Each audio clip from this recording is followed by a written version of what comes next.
going down the spiral of negativity? Are you going to let this horrible situation dictate the way you feel and the way you handle it? Are you going to fall over and fall down and fall apart? Or are you going to lead? Are you going to face this issue with courage, with resolution? I say lead. Lead. Step up to the challenge. Be the one that other people look to. Absorb that impact. Absorb that negativity. Draw fire.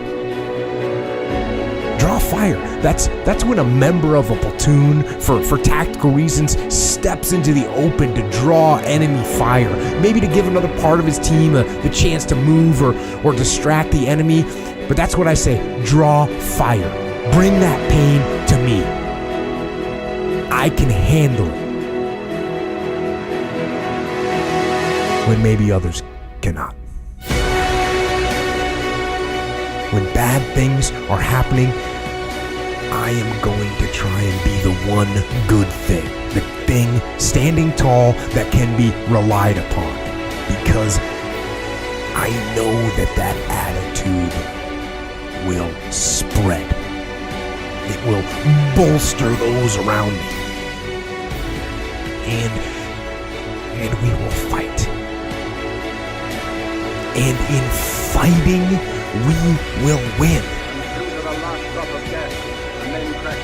And if not the battle, and if not the war, we will win because our spirit, it will never surrender. And that is the ultimate victory. To hold your head high, and even in the face of inescapable defeat, to stand and to fight. That is to win.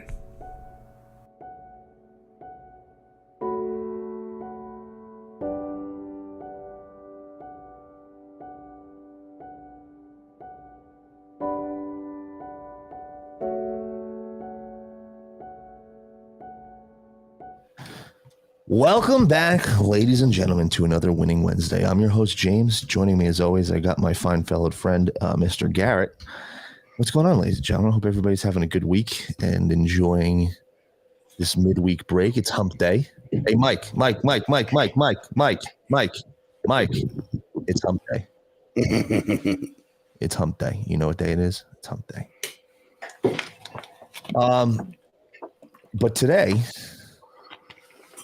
I want to talk about the stresses that gets everybody down, because everybody's feeling that. And this weekend, I really reflected on it big time.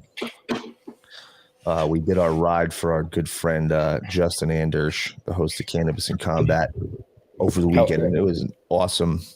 How was turnout? Oh, it was amazing. There was about 45, 50 people there. We were all nice. Riding in the streets of Las Vegas, smoking weed, drinking beers, having a grand old time. So many people turned out. It was awesome. But, it really got me thinking as to the reason why we started this show, the reason why Justin is no longer with us. And it all comes down to what's going on right now and how people are really struggling and having a hard time dealing with all the negativity that's around us. And it's something that I really reflected on big time this weekend. And it's something that, like I talked about in the past couple of weeks, I actively try every day to do something that's something that I enjoy. If I can't do it every day, I try to get in at least something that day that I enjoy, that I can look forward to, that I'm excited to do. Because even though we do what we love to do, we do a show and we really enjoy it, at the end of the day, it's still work. Still a lot of fucking work. Mm-hmm. It's not like, I'm just sitting on my ass doing nothing, twiddling my thumbs. it's a fuck ton of work, and you're dealing with all this negativity, and it eats at you. It gets at you very quickly.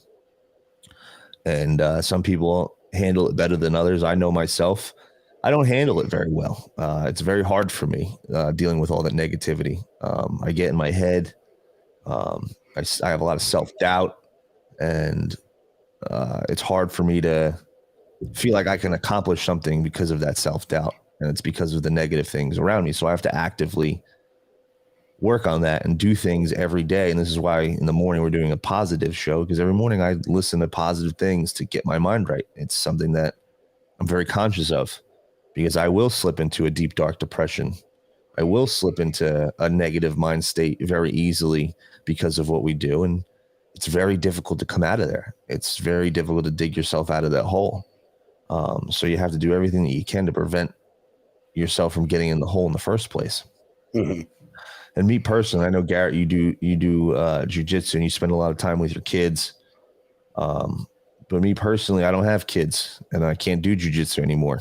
As much as I would love to do jujitsu, that would be something that I would normally do to go and do for fun. Do you hit pads anymore? I can, but me and Justin were gonna hit pads. I got no one to hold mitts for me. Mm-hmm. I was going to say, because like even just getting on the back, because I know like I've had multiple neck injuries and I have torn ACLs and I just got over ACL surgery and all that other stuff. But like that even just the impact sometimes gets you a little jarring from like catching and holding and whatnot. Well, I can't catch because of my shoulders. I can't hold mitts. Yeah, no, it's tough. I mean, I've had shoulder surgeries and stuff like that. So Poonslayer's back for another winning Wednesday. What's up, Poonslayer? Great name. I know. It's great. That's the name that's going to get us banned. Like, they're talking about Poonslayer on YouTube, and we're going to get yeeted. No, I can do I can hit mitts. I can't hold mitts. I could do. Yeah, it's things. always tough on the body holding the mitts. People don't understand. Like I held mitts for fighters for years, and I think I took more damage holding mitts than throwing at them. Because you're just absorbing impact, and then your elbows, and like you're training multiple guys back to back to back or doing privates, and it's just like 6 hours of whack whack whack whack whack. It takes a toll. You're meeting the punch. You're meeting the punch with equal force. Like you're almost throwing a punch. You're absorbing the contact. Yeah, but you're also throwing a punch right at it. Like you have to meet the punch. Mm-hmm. And your shoulders take a beating. My shoulders can't handle holding mitts. But me and Justin, we're gonna get back into it and go and throw hands. Like that's what we were gonna do. Mm-hmm. That's what I was like, yo, let's hold. I can do that. Like let's start training. Let's start hitting mitts. Let's start hitting heavy bags. Let's start getting back into shape. And he loved combat sports like I do. But that the reason why I bring it up is because that's why me and Justin went on those bike rides in the first place. That's why we had a memorial bike ride for Justin, was because we were trying to get away from all the negative shit, all the evil that we're covering, all the negative nonsense that we're talking about, and just forget about everything, even if it was just for an hour or two, where we're just riding our bikes, drinking beers, smoking, and enjoying each other's company, blasting tunes, just having a grand old time, not focusing on politics. And as Justin would call it, we're doing patriot shit. Yep. And that's exactly what we're doing. Because at the end of the day, our other shows that shall not be mentioned on this channel, they shall not be named. They shall not be mentioned on this channel. Yeah. We cover nothing but the news and negativity and what's going on, and it takes a toll on the body. And when you're able to step away from that stuff, and it's very difficult, I get it. It took me a long time to be able to do this because the evil is all encompassing. It's involved in all of those little things. Like if you're a sports fan or you like movies or any sort of entertainment like that, it's involved in that. Unless you have small little hobbies like hunting or something that you're by yourself. Small little hobbies. You ever meet a hunter? That ain't no small little hobby, bro. Those guys immerse themselves in that culture, bro. Yeah, they're crazy. I meant an individual hobby. I know, teasing you. But like working on cars or something like that. That's something that I wish I got into, or playing music yourself. There's so many different things. Oh, Crazy Chuck says hi, my guy, Lindsay, what's up? But these are things that take our mind away from the suck. And even if they are surrounded and covered in evil, if you enjoy them, if you find enjoyment, sometimes you need to separate the message from the messenger and separate the work from the artist and sit down and do the things that you enjoy. And I talked about this a little last night with Maria. I realized I'm a big sports guy. I've always been a big sports guy. My entire life, that's all my childhood was sports. Mm-hmm. Playing and watching sports, going to sporting events. And the bond that me and my father have is heavily surrounded with sports. And when I took those couple years off of not watching sports and protest because of the propaganda that they were pushing, and I know it's bread and circus, I was miserable. I hated it. My relationship with my father was not nearly as good. My relationship with some of my friends back home that I never get to see was not as strong because we didn't have as much to talk about. I couldn't talk shit with them about the sports that they were watching. And I kind of felt left out. And it was very difficult. And you need to find a way to still do those things that you love to do, that bring you enjoyment, that bring a smile to your face, that make you forget about all the shitty things that are going on around you. So what are the things you do that bring those smiles to your face? Well, now I go to the gym. I do what I can at the gym. Mm-hmm. But for example, I'm watching sports again. I really enjoyed watching Aaron Judge hit his 60-second home run. It happened while I was on air yesterday. I'm very upset. I'm very fucking upset I missed it live. Yeah, I mean, that's a big deal. I hate baseball, but like that's a big deal because that record's been around for so long. It took 61 years to make it to 62. That's pretty rad, though. And the 61 home run was broke in 1961. He broke Babe Ruth's record in 1961 of 60. Yeah. It's wild how time and numbers and all that shit line up on certain things. And yeah, and so I got back into sports. I don't have the passion like I used to. It's not something that I'm like, I need to do. It's more so I can have those relationships with my father, so I can talk shit with my father back and forth. I started playing fantasy football again. This is the first year back playing fantasy football. It's funny. It's funny you say that because like my kids have started playing football too, and I haven't watched football in years. And I was a huge Giants fan. Like I couldn't even tell you, one person on the Giants until probably like 2-3 weeks ago. But he's getting back into football, and we started watching football a little bit again. And I mean, because like I did the same thing as you. I just took time off. I'm like, fuck these guys. Like all this propaganda. I don't want to support anything. I don't even want to give them any of my energy, my time, etc. But it was nice to sit down and like kind of explain the game to him because he's like so into it now. Mm-hmm. So I'm like trying to explain the game to him. I'm trying to like read the defenses with him. I mean, he's little still, so he's like, "What's a linebacker?" So you're kind of pointing him in the direction. But it was cool to be able to pass that on to him and give him those experience and him be into it and something you get to share. So I mean, that's something like that. The sports do. They do bring communities together. It's like a tribe, right? You have your tribe. So you get that tribe feeling. There's definitely a time and a place for it. And if it's something that you enjoy, like if it's something that you're just a casual fan and you don't enjoy and you're just there just to be there just because it's a night out, that's a different thing. But like sports was something for me, like I give two shits about school. All I cared about was sports. And I learned more about life and socializing and basic life skills in sports than I did in any schooling that I ever received, and building relationships and hard work and discipline, and the list goes on. And it was very hard for me to not watch sports, especially doing what we do. It took a big toll on me mentally. I was missing something in my life that I truly, truly enjoy. Now, again, it can't overtake what's important. And it always has to be something to get away from what's important just for a couple hours. So that's what it is. Like football comes on Sunday. Sunday, even when I wasn't watching sports, I still took Sundays off just to reset. but I didn't watch football. Yeah, I like when our family used to a lot. Like when Sunday came around, it was like we were cooking and we just sat and ate and watched football all day. We had like Italian. yep, that's all what we did. did. My mother You put know, on it a was pot fun. of sauce. We put in a pot of sauce. Football was going. Me and my father were downstairs watching the Jets game, eating some supersad and mozzarella. Yep. And that was our Sunday afternoon, and that was what it was.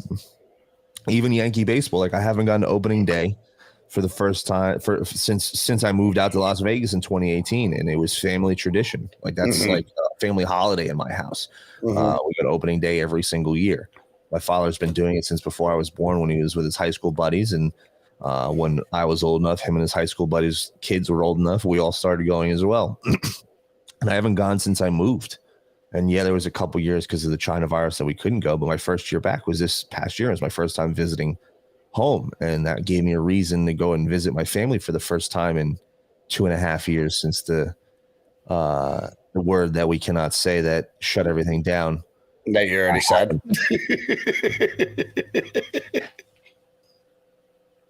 And I don't know if we already said it, but if we did, sorry. I apologize. Don't ban me, please. Please don't ban me. I haven't even hit my button yet that I want to hit right now. I know. I want to hit it so bad. It's like, But I went back home and I visited. I surprised my father. I showed up. He had no idea I was coming home. He had no idea I bought tickets. And I showed up in the front door, and my mother started bawling her eyes out, and my father could not believe his eyes. He was in the middle of a meeting at work when I walked in the door. Couldn't believe it. And that was such an awesome experience and something that I'll cherish forever. Just seeing his face, seeing my mother's face, and it was all surrounded around sports. And everybody's different. It may not be sports for you. It may not be sports for you, but for me, it may be movies. Like I love movies. You know, Goodfellas and Casino are two of my favorite movies in the world. Fucking fantastic movies. Love those movies, but the people that play in those movies are evil. They're disgusting people. And that's even like House of Cards or American Beauty, like great fucking shows, great things, but Kevin Spacey's dirtbag. Oh yeah. You know? It was great. He was great in those shows. But he's a dirtbag. Three of his accusers just mysteriously ended up dead, just coincidentally. Stop it. Just coincidentally. Yeah, no. There's a lot of coincidentally. There's a couple coincidentallys today. You're absolutely right. I mean, these people suck. They're evil, but you have to separate the work from the individual and the artist, because otherwise you're going to be miserable. You're taking all the things out of your life that bring you joy. And you stop because of because of the evil. You're only making yourself suffer. It's like the people that buy something and they find out that they're evil or they don't like what they're doing, or sports fans, they get traded and then they burn the jersey in protest, or they burn something in protest. And someone was saying this to me the other day. They said like they had bought something and they were gonna burn it because they found out the people who created it were evil. I'm like, why? I'm like, they don't care. Like they're like, okay, go ahead and burn it. We already got your money. You already have it. Why make your life more difficult? Why make things harder on yourself? Because you supported an evil company unknowingly, and you found out later that the company was evil. So with the separation and everything, and like you were talking about, knowing evil, but once you do realize that, some people I think feel like it's like their moral compass that they're like, I can't continue to support this, even though the people are, you're saying like, okay, you got to kind of separate the work from the athletes and et cetera, which I agree with you 100%, because you wouldn't be able to enjoy anything if you knew half the shit. You wouldn't be able to enjoy anything. That's my point to everybody. Is like, they control everything. No matter what we do, no matter what we consume or what we do, they're going to be attached to it in some way or another. Now, I'm all for supporting small business. I am all for using our dollar as a way of voting in a sense. Like, hey, Mhm. I'm not going to give my money or my support to a company that I don't believe in. I'm all for that. I'm 100% for that. Mhm. What I am saying though is if you do that to if you do that and you're very strict about it, you're going to do that to everything. Literally Yeah. everything that's in your house, everything that you own, Yep.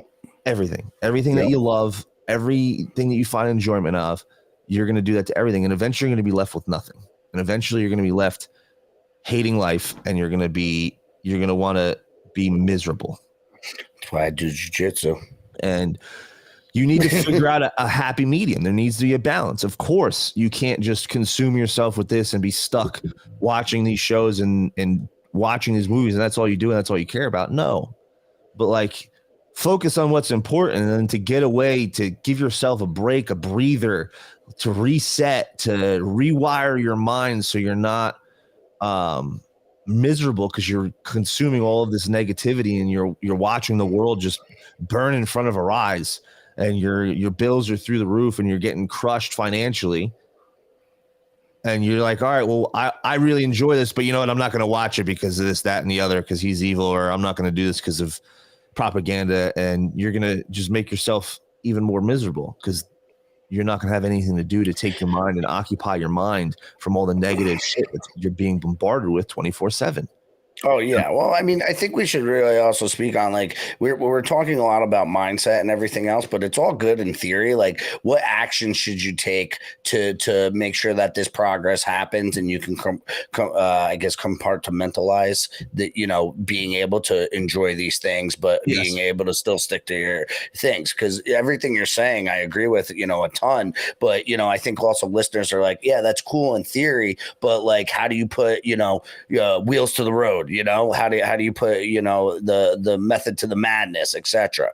And like you said, you started watching sports again, you started doing this. Like, for me personally, like, I try to do physical things, so this way I don't have to, and this is just me. Like, we both have, like you said, people have different ways. I go to the gym. The gym is something like I'm leaving the show and I'm going straight to the gym. Yeah. Exactly. So I mean, I already worked out today. I got up early, worked out because I knew we had to be on here. I'm going to teach and train later. Like, that's my escape. I like the training. I like that. This weekend we're going away camping, so I won't even have service. So I'll have like 3-4 days of just being able to turn off. Like, it's so important. That's a great activity. That's something that people enjoy. Yeah, it's so important to disconnect. It's so important to just do that every once in a while, because like you said, you get consumed in everything else. Another big thing that I used to like to do, and I did it a lot over COVID, is I color. Like, I like to color in coloring books. So I get like these crazy I do it. I like art. So you like art, but you like to color in coloring books. Like, you don't create art. You just fill in art that's already been created with your own. Do you draw a blue duck because you've never seen a blue duck? No. What I'm saying is they're like therapeutic art coloring books. So it's like mosaics. It's all these other things. So you can, I like being able to go in and just kind of create my color patterns and my stuff and be able to do that type of thing. And it's like therapeutic for me. So like, I'll go back and forth to that every, couple. I'll probably be like super consistent with it for a couple months. And then I might not pick up the book for 2 years. And then all of a sudden I'll get in like that state of mind. I'm like, you know what? I just need to color. And I just go and I color and I draw. Like, my kids draw a lot too. So like, my kids will draw. We'll go on. That's so there's funny. actually like there's a YouTube channel where like you create like action figures or like superheroes and stuff, and they show you how to draw it, and you like follow along, and you draw with them so you can create your own. What's so like, I like kids are drawing and the adult is coloring. Well, I do both. So I didn't know you were so fucking perfect. I mean, I go to the gym. I like the art side of martial arts because that's art with your body. And then I like going, I'll do the coloring, and I like. I used to do a lot of woodworking too. I enjoy woodworking too. Garrett trains capoeira. That's the art that he trains. Oh, me? I got some good moves, brah. Yeah, you could do some capoeira.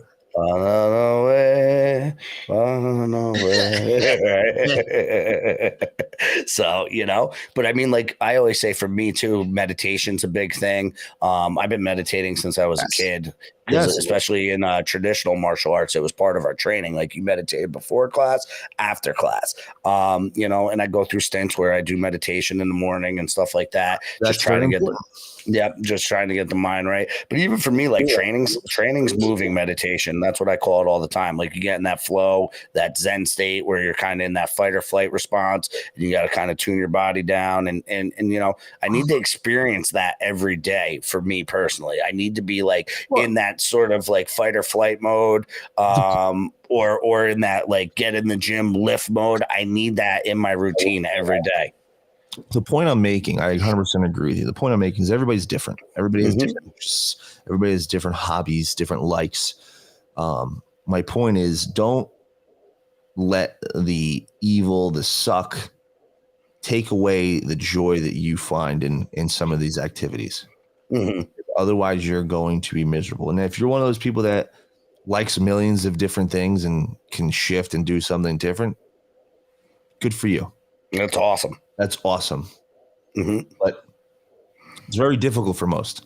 I mean, for me, I struggled a lot because my injury, I played sports until I was an adult. Like I played Sunday wood bat baseball. I still trained.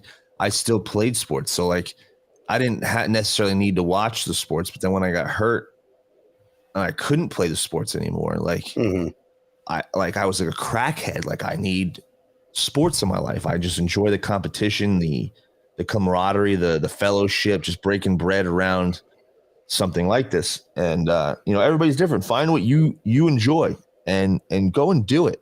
No matter what it is. And if it's connected to these evil fucks, as long as you're not doing evil yourself, if you're just enjoying their work, don't give them that evil energy. Like, don't even bother. Bring your positivity to it. Exactly. Don't even bother. Just enjoy it. Just put a smile on your face, because then it goes back to your mental state. If you're in a negative mental state, you're attracting negativity. You're not going to attract nothing but negativity. But if you're in a positive mental state, you're going to attract positivity. Like attracts like.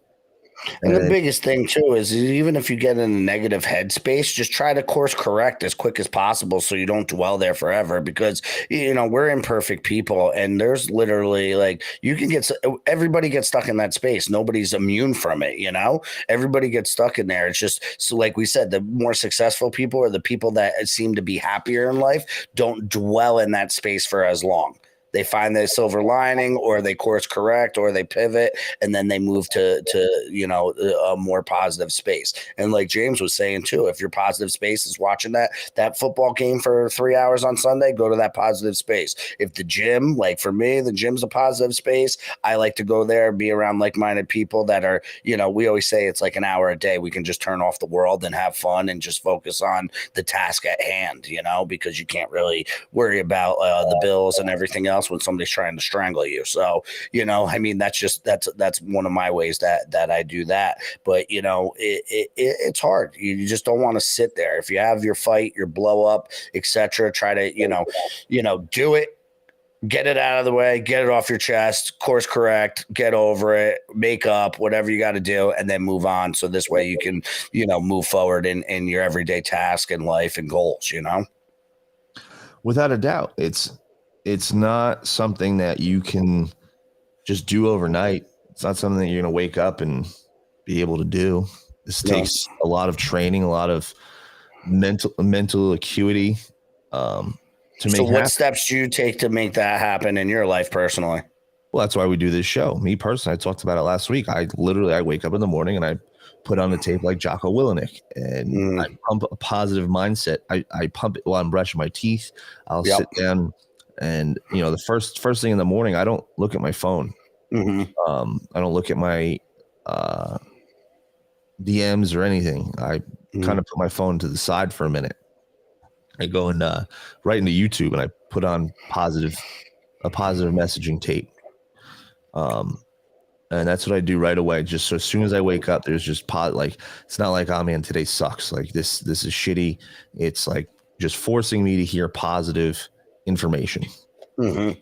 Yeah, like me this morning, I literally, it was we're catching like the remnants of the hurricane. So it's been literally raining in New Jersey, like downpouring for like 3 days, 4 days straight. And last night it was thunder, lightning. My dog scared shitless. Dog comes into my room at 3 o'clock in the morning, pisses on my floor because it's scared to death. And I'm like, God damn it. Now it's 3 o'clock in the morning. Then at 4 o'clock in the morning, one of my kids come in because they're scared. Then it's like bing, bing, bing, bing. So like this morning I just got up and I'm like, oh, like that weird sleep. And I just wanted to be like, today's going to suck. But I was like, you know what? Had a cup of coffee, went to the gym, banged out a killer workout. And then it put me right in the right spot. Threw on some gangster rap on my way in and bang, ready to rock. Yeah. You have to. I could have made today fucking terrible. I had a 14-hour workday yesterday. I was trained in one of the local police departments. We did 3 hours of training in the morning, and I had to teach 6-7 classes at night, doing the same thing on Thursday. So I could have easily just been like, "Fuck it, it's raining out. I'm going to stay in bed, not go to the gym." But you got to embrace the suck sometimes, and just try to kind of course correct and just say, "Let's hustle, let's work." Yeah, I mean, you're not going to want to do everything all the time, even the things that you enjoy. There's times where you're like, oh man, I don't want to fucking do this right now.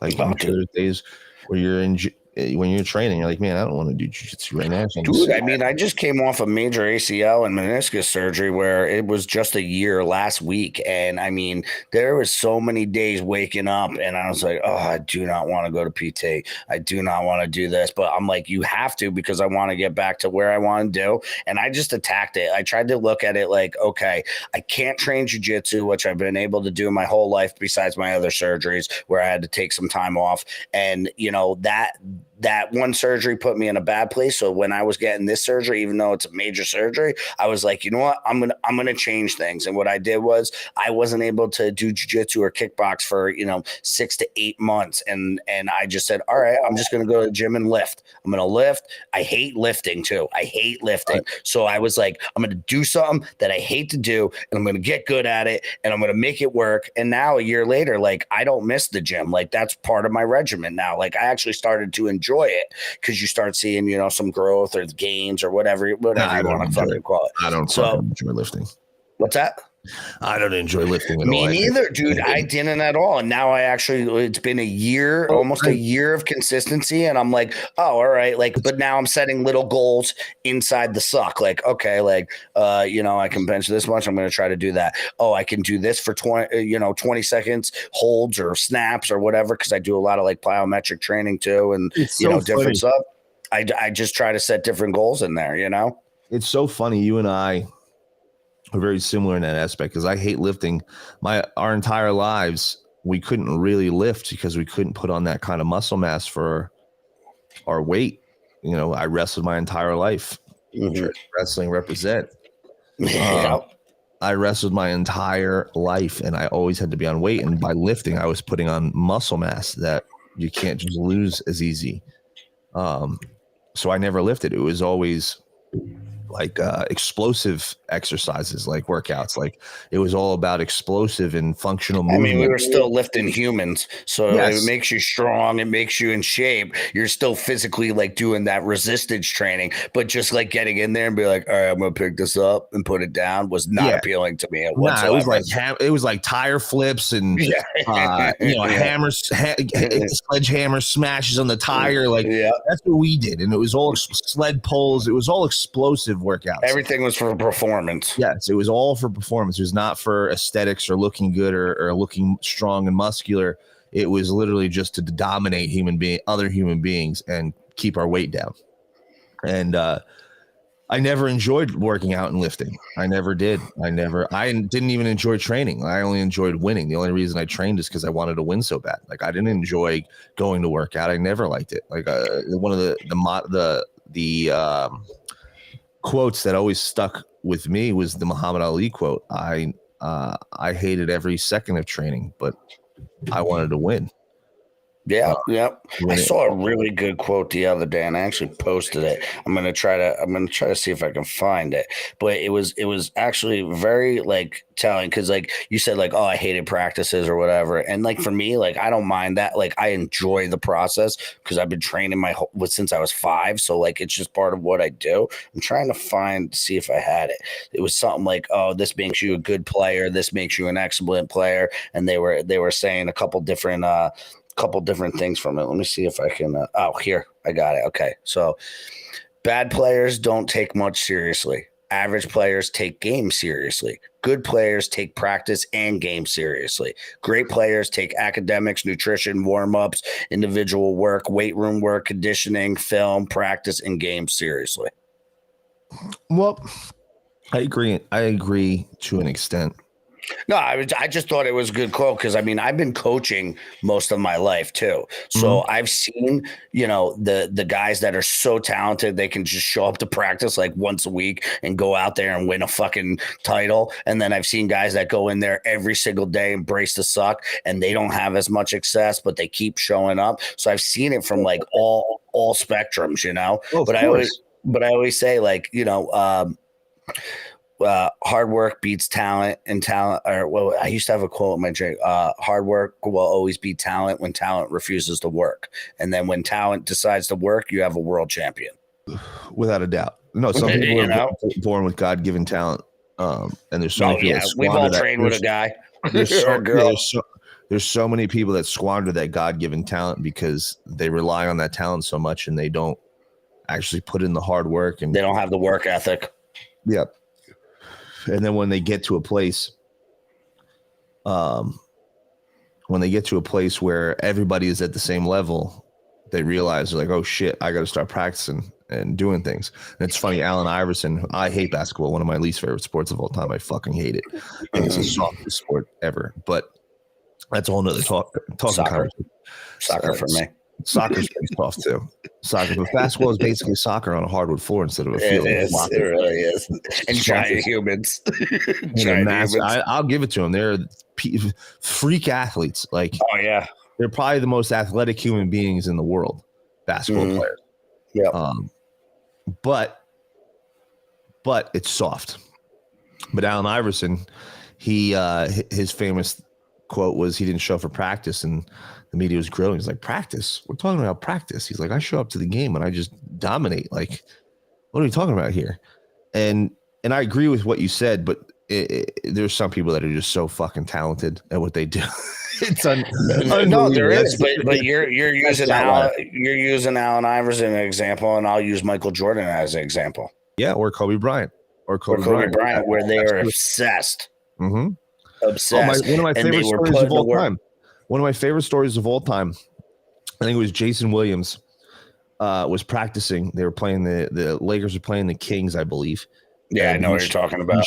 He showed up to the game like 4 hours early, before thinking he's getting there before everybody to start shooting around. He's like, I want to show Kobe that I'm Kobe serious. Was already there. Kobe was already there shooting. He's like, are you fucking kidding me?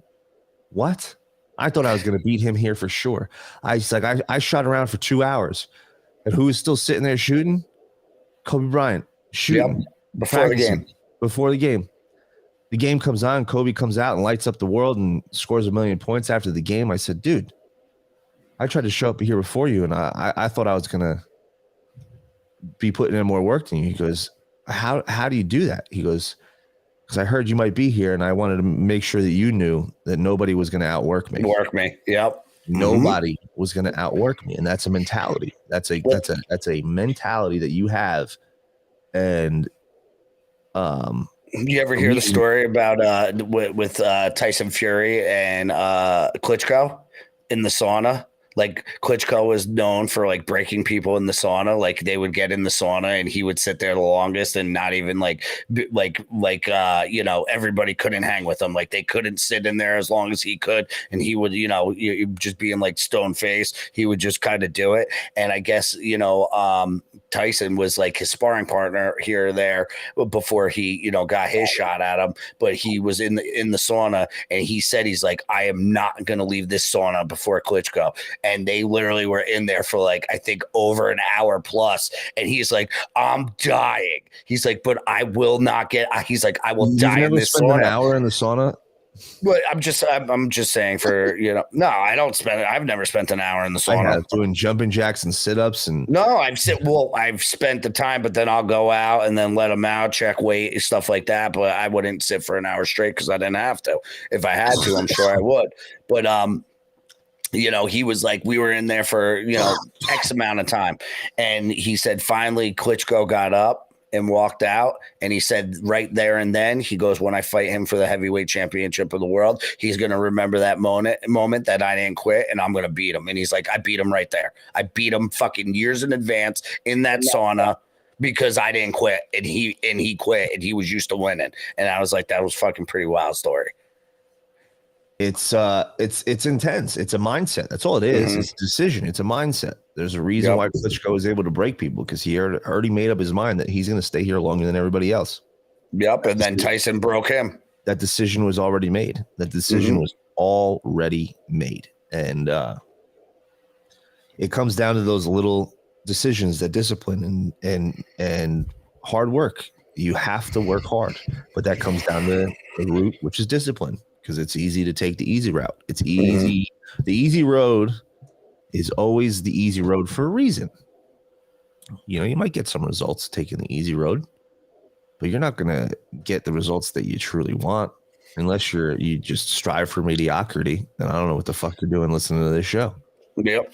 Like, I really don't, because if you're not trying to be your best self, I'm not saying being better than anybody else. Yep. Just yourself. Being your best self, you, every day, better than you were the day before. And you're not living right. I'm sorry. Like, you're going to hit a time where that easy road is not going to get you out of that deep hole that you've dug for yourself from striving for mediocrity your entire life. Whether it's financial, whether it's mental, whether it's physical. If you get put in a situation, because let's be real, life ain't easy. Life sucks. It's fucking hard. But if you get into a situation where, things aren't bad, things are okay, you're not miserable, and you're just coasting by, and all of a sudden you get hit by a Mack truck and something crazy happens, and you're not mentally prepared to overcome that struggle, whatever it be, financial, physical, mental, whatever it may be, you lost already. You're not going to be able to dig yourself out of it, because you're not going to be able to make those decisions. You're not going to be able to mentally handle the stresses. You're going to break down. And it happens to so many people. I watch so many people that the stress has happened to me. I've had mental breakdowns because of the stress of life. Everything that I loved got taken away from me. And it was very difficult. And I had to really sit there and train my brain and train my mind and focus on getting better mentally, because I knew physically I was good. Like, I was always strong and I was always physically fit until I got hurt. That was never difficult. And it's actually kind of put me in a situation where I got so out of shape that I hated myself.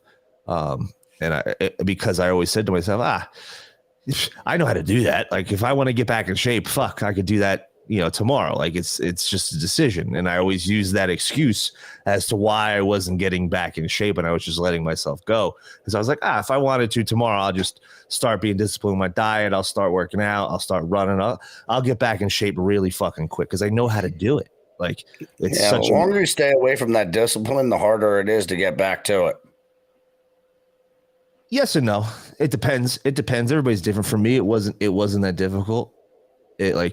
Getting back into it, like, I was sore the first couple days, but I'm just saying, like, the eating right, the getting on a schedule and everything else. Like, I feel like once you remove yourself from something, like, even like, I know how to do it, know how to do it, but sometimes for people that haven't done it, it's such a drastic jump. Even for me, like, I'm man enough to say, like, if I get undisciplined, it's harder for me to get back into being that disciplined. It depends on what it is. It's like riding a bike. You haven't ridden a bike in a couple decades, but if you get on a bike, you could probably fucking ride it. Pedal that shit. But like, you know, because growing up as a kid, wrestling season was only a few months out of the year. When I wrestled in the summer tournaments, I just weighed in whatever the fuck I weighed in. And like, I didn't care because there were summer tournaments. I wasn't cutting weight for the summer. But like, wrestling would be from my freshman and sophomore year, really started right before Thanksgiving to March. And then my junior and senior, when they had that weight, the fat test, I had to start cutting weight in August. Because I had to make weight in September. I was 3% body fat in high school. I know, but that was also, 15, 20 years ago now, James. No, of course. No, I agree. No, I agree. So, but that's a decade and a half removed. Without a doubt. But I continued to have to be disciplined into my mid-20s because of fighting. But you wouldn't cut weight. I wouldn't cut like as soon as my last match was in March, like I'd go get a Crave case at White. Yeah. I'd fuck like there was a last meal every year. Like I'd have one last fucking meal, and then I would literally wrestling diet is way more strict than any fight diet whatsoever. Like it's so much more difficult to keep weight.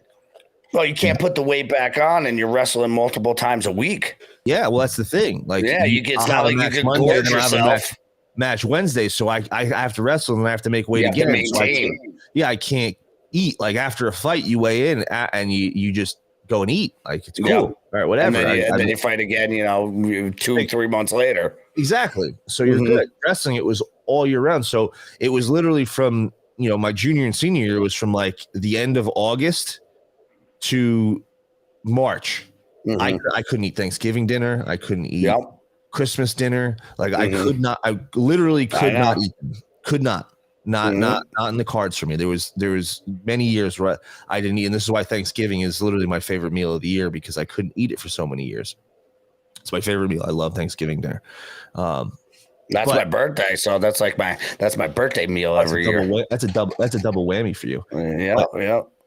But you can't. You have to be so strictly disciplined for so long, and then all of a sudden March hits, and because you were so strict on your discipline for so long, it's like you just get ungrounded by your parents and you do whatever the fuck you want. Like you're free. Like you know what I'm saying? Like I could do whatever the fuck I want. And I was just eating like a gavone. Like whatever I wanted, I did not care. And it was my excuse. Like I was like, all right, well, I dieted and didn't eat shit. Like my lunches, I'm not even joking, Garrett. I would go to school lunch in high school and buy 3 lunches. No. I had it down to a science. Like I had this down to a science, cutting weight. So what I would do is I'd go to school in the morning. I'd weigh in first thing in the morning as soon as I walked in on the scale that we used for the match, and I'd have lunch with me. But my lunch was only like turkey with red wine vinegar, no mayo, no nothing on it. Yeah. On a little bread, and then I'd have one of those grenade bottles, the 8-ounce grenade bottles of Poland Spring, because most of the weight that I kept the weight that's going in your body is all water weight. Yeah. So I would go to the scale at lunchtime, and everybody's going to the school lunch, getting the cafeteria food, getting the cookies, getting all the fucking delicious food, and I'm sitting there. Before I even walked into the cafeteria where everybody's getting their lunch, I'd go straight to the locker room where the scale is in the gym, and I'd get on there with my little brown bag lunch, and I'd stand there. I'd take the sandwich out of the bag because the bag weighed a little bit, and I held the Poland Spring bottle, and I'd stand on the scale. And if I was a pound overweight, so if I was wrestling at 145, if I was 146, I'd eat the whole thing, because I knew from the time lunch was to the time weigh-ins were at 5 o'clock, I'd lose a pound just moving around, walking. I know, just walking around. If I was over a pound, my buddies used to do wild shit, ripping pieces of the sandwich off and throwing it out until I was a pound. And if I wanted to get really crazy, like if I was really hungry, like starving, and there was days like that, like my teachers would like try to force me to eat because I just looked so sucked in and sickly. I looked sickly, and I would eat a little bit more. I would never go more than 2 pounds over, because I knew that every 100 spits in a water bottle would take it off you. Would take it off me. So I'd go 2 pounds over sometimes. On occasion, I wouldn't do this all the time, but on occasion, I'd go 2 pounds over, and then I'd get sugar-free gum, and I'd chew on that the rest of the day and just fill up water bottles with spit. I know, it's so gross. It was disgusting. So It was gross, disgusting. I know. People hated me. I'd be sitting in the back of the class, and it's just like a dip in it. like this big fucking Poland Spring water bottle of spit that I'm just walking around school with. It's warm and thick. Yeah, it's so gross. It's gross. It's so gross. It's so gross. And I'm a high school kid, just trying to pick up girls, in my prime, and I'm walking What's around up, bro? I got a good bottle of spit. But it was very difficult. And now, after my years of wrestling and training and fighting, like fighting was easy. Cutting weight for a fight was the best thing ever. That was so easy because you had six weeks minimum to cut the weight. It's easy for some, other people. I've seen both sides. I've seen guys walk in and they were like, no problem. And I've seen other kids where like you got to lock them in the sauna. You got to take food out of their mouth. Like it's like you're a child. I had a kid on my wrestling team that was like that. He'd eat a peanut butter and jelly sandwich the night before wrestling and miss weight. I'm like, how the fuck did you eat a peanut butter and jelly sandwich last night? Like you knew you had to weigh in. There's like two kids, or there's always like that one or two kids on the team where they know they're overweight and they just eat and they're like, oh my God, I can't believe I'm like, you were 6 pounds over yesterday and you fucking ate all night, you fat shit. Like, what's the matter with you? Like, what were you thinking? Yeah, no, and those separate the winners from the losers 100%. Well, they don't want it. No, it's not when I say it's easy, like it's not easy. It's fucking hard. But it's the worst part.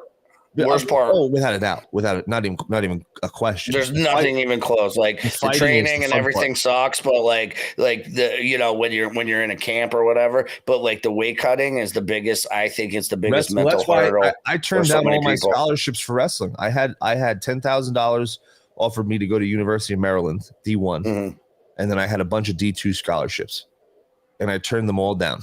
It's also a job. When you start playing sports for a college, it's a job. Like my sister turned down a bunch of them for softball, and I know people that have obviously went to school for D1 athletes and even D2, D3. Like you are literally an employee to that school. No, with 100%. They're paying you to go to that school. They're paying 100%, and it's and you got to do all that extra athletic stuff on top of your academics. Well, this is why I didn't do it. I wanted to go and I went to county college, and I'm so thankful I did, and I didn't even finish that. But in my head, I wanted to go to college just to party and bang chicks. Well, you're not the only young male that thinks like that. I mean, that was literally my guy that's ever thought like that. Yeah, I'm not. Of course, I'm not the only guy that's ever thought like this. But that was my I want to party. Like I want to have fun. You think girls think that way too? That they're just like, I want to go to college to just drink beer, bag dudes. I'm sure they do. Especially college girls. Jesus Christ, dude. She was a hoa. She was a hoa. Yeah, definitely. 1,000%. Girls are probably worse than guys. They are. But that's what I wanted to do in college. Like when you're wrestling, you cannot party. You can't. No. You can't drink. You can't eat.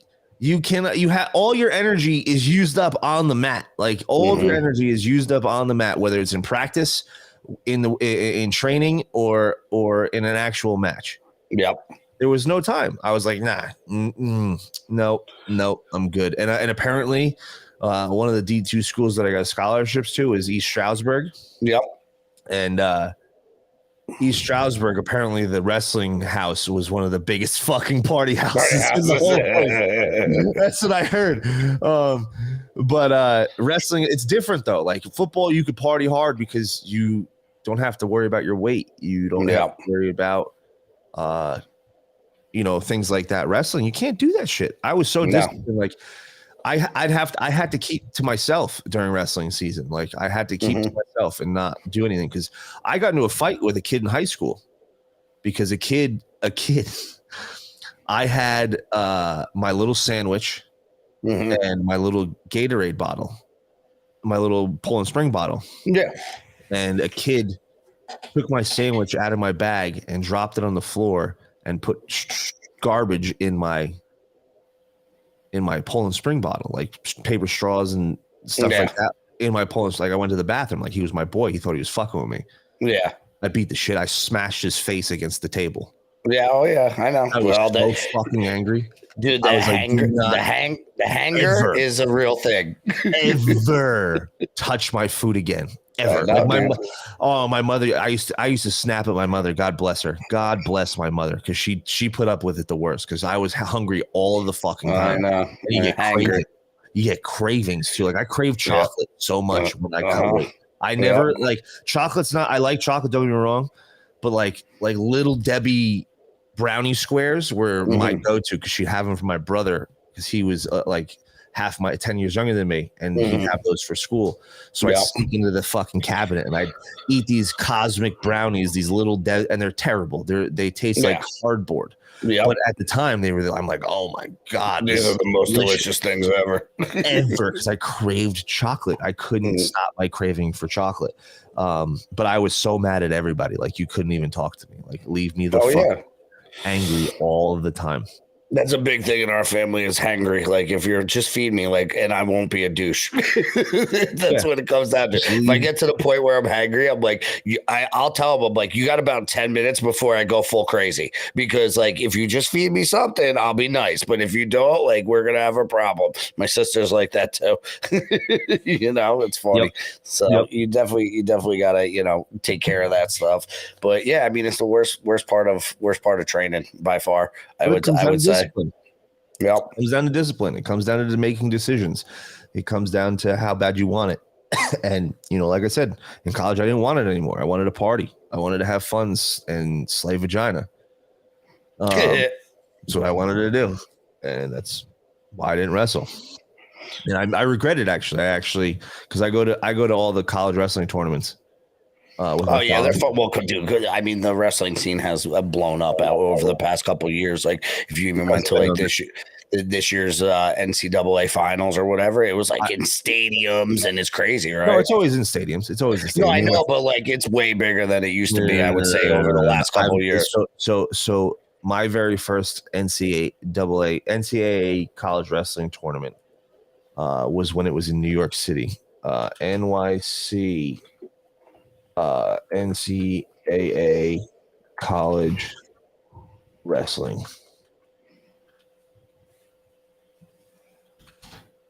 That was let's see.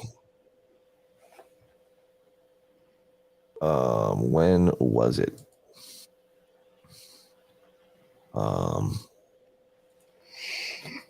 Well, I mean, even look at this year, the ADCC, how big it is compared to the last couple of years, and how big it's growing the sport over there. Like grappling and college wrestling have just blown up like huge.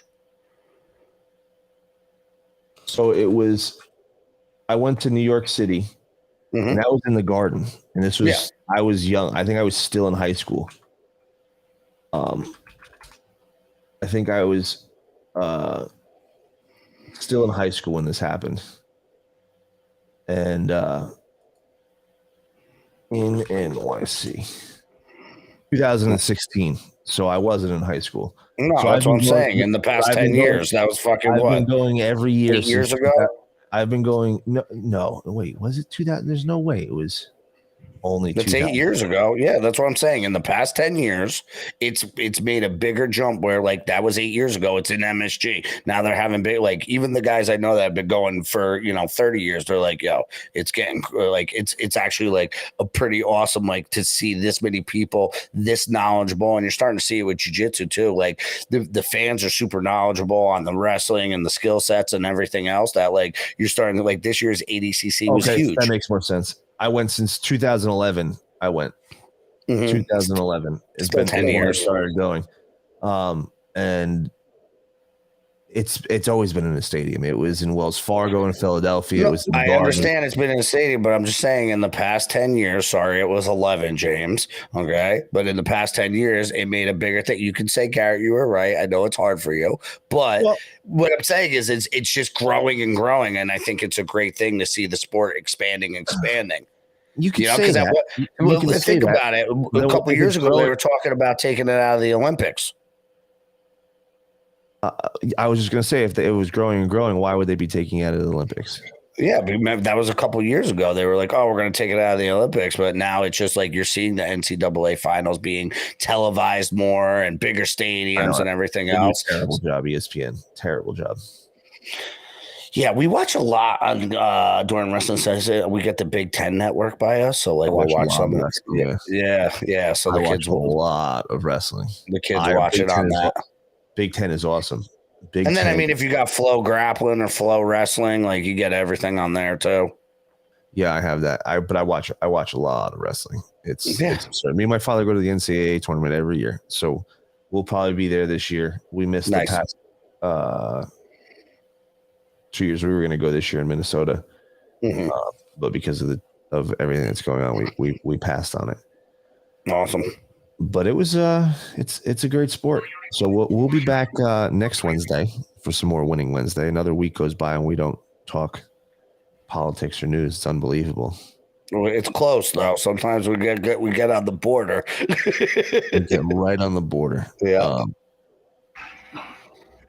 Is this your homework, Larry? But we'll be back next week. We appreciate everybody listening. Shout out to our sponsors, Kush Cream's #1 topical in the game, 21-time Cannabis Cup Award winning. The best topical there is. Go to kushcreams.com, code WPRUSA for 15% off. It won 21 Cannabis Cups for a reason. It's amazing. I fucking love this stuff. Serious CBD. Go to serious-cbd.com. Put in code SGTSAM. Yep. SGTSAM or WPR USA for tons and tons of discounts. I think there's still 50% is still available. I'm not sure. I'll have to ask Shauna, but there's definitely discounts available for that. Can't forget Mikey Pillows. Go to mypillow.com/WPR USA. Get all your Mikey Pillow needs. My store, get your coffee, get whatever the fuck you need. And gotta love the new My Patriot cigars. Go to mypatriotcigars.com. Did you get your sample yet? I did get my sample. I got to do Me it. too. We're going camping this weekend, so I think I'm going to bring them and have a cigar while I'm out by the campfire. And I said, I'm not giving an honest review until I eat them, but I'm sure they're fantastic because Alan's a cigar snob. I'm sure I have mine right here. Nice. In my humidor. Nice. Bad boys. Beautiful. I'm very excited to smoke these. Yeah. Super pumped. They smell great. They're going to taste just as good. I'm going to actually bust them down and roll a blunt. I was just going to say, you're going to Philly blunt them or backwood them. Alan will fucking castrate you from New York. He'll kill you. No, absolutely not. I would never. I actually do enjoy smoking a nice cigar. Go to mypatriotcigars.com, pick up the Hellfire, the TNT, the Mark 48, or the Moab. Sample packs are now available. These things are badass. So if you want to try one of each, get a sample pack and then pick up a box of your favorite cigar. And every box you buy, you get a $10 gift card as well. So go to mypatriotcigars.com, code WPRUSA or SGTSAM, get 15% off your order. It was a lot of fun this week, Garrett. We will. Yes, sir. We'll be back next Wednesday. Do you have any more shows this week? No, this is my last show. I did a White Rabbits show last night, and then no, for your show that shall not be mentioned. Oh, yes. No, I'm going away Friday, so we're not going to do Friday's episode, but you can check out nice. Monday. We had Larry Sharp on. He's the Libertarian candidate for New York City. So you can take that out. We did like an hour and a half banger with him, and go check that out. Awesome. I will be back Friday with my man Alan, that short piece of shit. Oh, stop it. We love him. Angry Elf. Remember? No, Angry Elf. He is the Angry Elf. He's so mad at everything. He hates everything. I dread calling him on Mondays. I literally dread calling him on Mondays because he's going to rip my head off. He hates everything. No, we love you, Alan. Alan, you're great. We do love you, buddy. Thanks for the cigars. Yeah, thank you for the cigars. And I'll be back Friday, 9 p.m. Eastern, coming gangbang on the government with me and Alan's Freedom Fridays. That's where we have a lot of fun. Come hang out in the chat. We'll be live 9 p.m. Eastern. We'll be back next week with some more Winning Wednesdays. we'll see you guys later. Have a good week and enjoy your weekend. God bless. Later, kids. Sometimes bad things, horrible things happen to good people.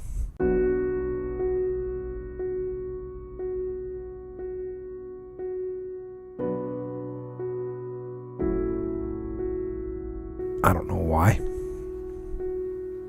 but life isn't fair. That's the reality. A good person in the wrong place, in the wrong time, can end up just a victim of fate and of reality. And it can be horrible and heart-wrenching. But when those bad things happen to people around you, what are you going to do? How are you going to lead? Are you going to get angry? Are you going to get frustrated? Are you going to lash out at people? Are you going to start going down the spiral of negativity?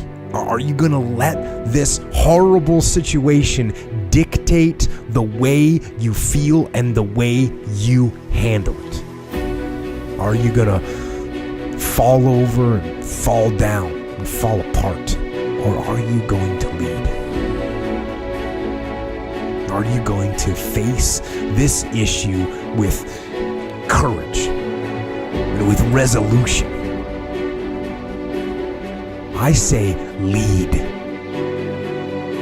Lead. Step up to the challenge. Be the one that other people look to. Absorb that impact. Absorb that negativity. Draw fire. Draw fire. That's when a member of a platoon, for tactical reasons, steps into the open to draw enemy fire. Maybe to give another part of his team the chance to move or distract the enemy. But that's what I say. Draw fire. Bring that pain to me. I can handle it when maybe others cannot. When bad things are happening, I am going to try and be the one good thing. The thing standing tall that can be relied upon. Because I know that attitude will spread. It will bolster those around me. And we will fight. And in fighting, we will win. And if not the battle, and if not the war, we will win because our spirit, it will never surrender. And that